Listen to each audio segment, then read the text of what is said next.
பகவான் கிருஷ்ணரை புரிஞ்சுக்கணும்னா நம்ம வந்து அன்பு பக்தி தோண்டல் மூலமா தான் நம்ம வந்து பகவான் கிருஷ்ணரை புரிஞ்சுக்க முடியும்.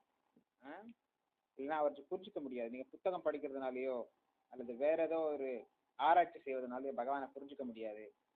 வந்து பக்தி அன்பு கலந்த பக்தி மூலமா தான் வந்து நம்ம வந்து பகவானை புரிஞ்சுக்க முடியும். அப்பதான் நம்ம வந்து இறைவனை பார்க்க முடியும்.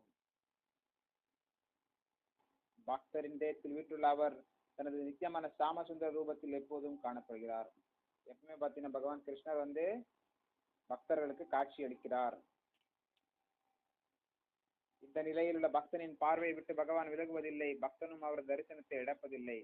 இறைவனை இதயத்தினுள் பரமாத்மாவை காணும் யோகியின் விஷயத்திலும் இதுவே உண்மை.